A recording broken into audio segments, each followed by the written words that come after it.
in the 1980s in some sort of ideological death struggle.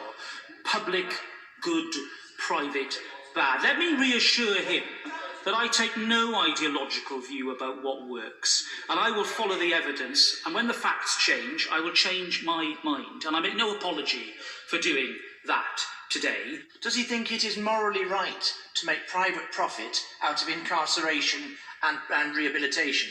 Because I don't. I do not accept this suggestion that somehow there is a moral difference here between the mixed approach that I want to take and one that rigidly sticks to, shall we say, an ideological position that I don't really think he believes in. Robert Buckland. Labour has accused the Conservative Party of accepting cash for favours following the Housing Secretary's approval of a £1 billion property scheme, which he later accepted was unlawful by reason of apparent bias. Robert Jenrick granted planning permission for a company owned by Conservative Party donor Richard Desmond to build on the West Ferry Printworks site on East London's Isle of Dogs. He gave consent to the scheme on the 14th of January in the teeth of opposition from Tower Hamlets Council and his own planning inspector, who both considered the scheme oversized and lacking affordable housing. When Tower Hamlets took out a judicial review to challenge the Secretary of State, he took the extraordinary step of admitting his decision was unlawful because of apparent bias. That meant he avoided publishing all correspondence revealing the true reasons behind his decision in open court.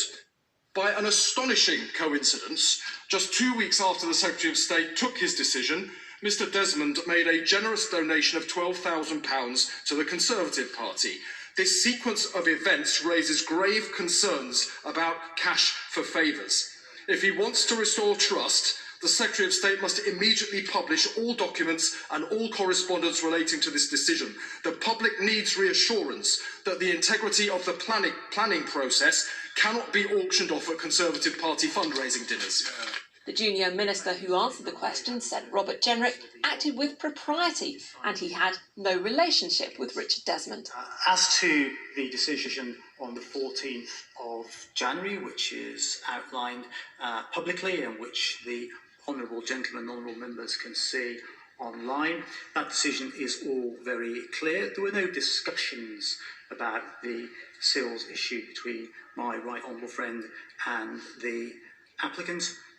He's been very clear about his involvement with the applicant. I don't think there is any further that needs to be added. Christopher Pincher. Now, let's take a look at some other news from around Westminster in brief. Following the row over MPs having to queue up to vote in what became known as the Mog Conga, ministers made further concessions to members who can't travel to Westminster in person. MPs who are shielding themselves or members of their household will continue to be allowed to take part in most Commons business by video link and will now vote by proxy. A bill to ensure the most serious offenders spend longer in prison cleared its first Commons hurdle.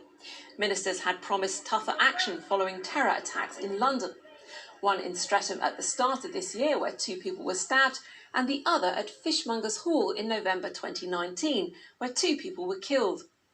In both cases, the attack was committed by a known terrorist offender who'd been automatically released from custody halfway through their sentence. The Commons Science Committee was told that starting lockdown a week earlier could have cut the coronavirus-related deaths in the UK by half. The epidemic was doubling every